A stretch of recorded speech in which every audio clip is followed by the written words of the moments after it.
سامعین اکرام، آپ سن رہی ہیں ایک دلچسپ کہانی جس کا نام ہے اوتار۔ یہ اس سلسلے کی قسط نمبر 6 ہے۔ مجھے امید ہے آپ کو میری یہ کاوش پسند آ رہی ہوگی۔ آپ نے اگر ابھی تک میرا چینل کہانی گھر سبسکرائب نہیں کیا تو ابھی میرے چینل کو سبسکرائب کر کے بیل نوٹیفیکیشن آن کر لیجئے تاکہ آنے والی ہر نئی کہانی کی اطلاع بر وقت آپ تک پہنچ سکے۔ سریتا نے اس سمت دیکھتے ہوئے فوراً ہی خود پر قابو پا لیا تھا، لیکن اس کی آواز میں ہلکا سا ارتعاش تھا۔ ہیلو اجیت، آج تم نے بہت دیر کر دی۔ میں نے گردن گھما کر دیکھا، ایک خوبصورت وجیح اور تنومند مرد کھڑا ہماری طرف دیکھ رہا تھا۔ اس کی شخصیت جاذب نظر اور بڑی پرکشش تھی۔ سریتا دوسرے لمحے اٹھ کھڑی ہوئی، میں نے بھی پہل کی۔ پھر سریتا نے تعارفی رسم ادا کی۔ اجیت، ان سے ملو، یہ مسٹر دیوا کمار ہیں۔ ہیلو مسٹر اجیت، میں نے دوستانہ انداز سے اس کی طرف مسافے کے لیے ہاتھ بڑھایا۔ اس نے نظر انداز کیا تو مجھے خفت بھی ہوئی۔ مجھے اس بات کا اندازہ تھا کہ وہ بظاہر جتنا خوبصورت دکھائی دیتا ہے، اندر سے اتنا ہی بدصورت اور مکروہ اور خبیث قسم کا ہے۔ میں نے محض سریتا کی وجہ سے اس کی بد اخلاقی کو برداشت کیا تھا، ورنہ مجھے بھی کسی کو نادم کرنا آتا تھا۔ اچھا، تو تم وہی کوڑ مغز اور احمق سراغ رساں ہو، اس نے تمسخرانہ انداز میں کہا، جس کا دفتر ممبئی میں ہے اور جو دفتر میں مکھیاں مارتا ہے، یا پھر اپنی نوجوان سیکٹری سے وقت گزاری کرتا اور اخبارات بھی چاٹتا رہتا ہے۔ میں نے تمہیں پہچان لیا ہے۔ میں صرف دیوا کمار ہوں اور اس حیثیت سے تم سے مل رہا ہوں۔ میں نے قدرے سخت لہجے میں جواب دیا۔ میں نے تم سے نہیں کہا کہ میں سراغ رساں ہوں۔ میں نے سخت لہجے میں اس لیے اس کی بات کا جواب دیا تھا کہ اس کا رویہ توہین آمیز اور غیر شریفانہ تھا۔ مجھے اس سے ڈرنے کی بات بھی نہیں تھی۔ ایسے اوباش قسم کے لوگوں سے ان کے لہجے میں بات کی جائے تو ان کے مزاج درست ہو جاتے ہیں، ورنہ اور پھیل جاتے ہیں۔ میرا خیال تھا کہ میرے لہجے کا شدید رد عمل ہوگا، لیکن ایسا نہ ہوا، بلکہ ہمارے درمیان چند لمحوں کے لیے گہری خاموشی چھا گئی تھی۔ چند لمحوں کے بعد اس کے چہرے پر مکروہ مسکراہٹ کھیلنے لگی، جس سے اندازہ ہوا کہ اس کے تیور اچھے نہیں۔ میرے لہجے نے اندر ہی اندر اسے سڑا دیا تھا۔ شاید اسے اپنی توہین کا احساس ہوا تھا۔ تھوڑی دیر بعد اس نے میری طرف ہاتھ بڑھایا۔ مسٹر، مجھے تم جیسوں کی ہر وقت تلاش رہتی ہے۔ تم سے مل کر مجھے کتنی خوشی ہوئی، تم اس کا اندازہ نہیں کر سکتے۔ اس نے میرا ہاتھ اپنے ہاتھ میں لے کے میری انگلیوں کو تڑکھڑانا شروع کر دیا۔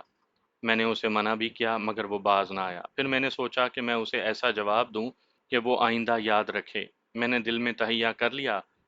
میں نے برقی صورت سے اس کے بغل میں اپنا سر دے کر اسے چاروں شانے چت کر دیا، پھر اسے سنبھلنے کا موقع نہیں دیا۔ پھر اس کے ایک ہاتھ کی کلائی کو پکڑ کر بل دینا شروع کیا۔ جب اسے کھڑا کر دیا تو وہ کرا رہا تھا۔ پھر میں نے کسی تاخیر کے بغیر اس کی کمر پر ایک لات رسید کی۔ اس نے بہت کوشش کی کہ اپنا توازن قائم رکھے، لیکن وہ ناکام رہا۔ وہ لڑکھڑاتا ہوا تیراکی کے تیلاب میں جا گرا۔ ہم لوگ ایسی جگہ کھڑے تھے جہاں لوگ نہیں تھے۔ یہ ایک کونا تھا۔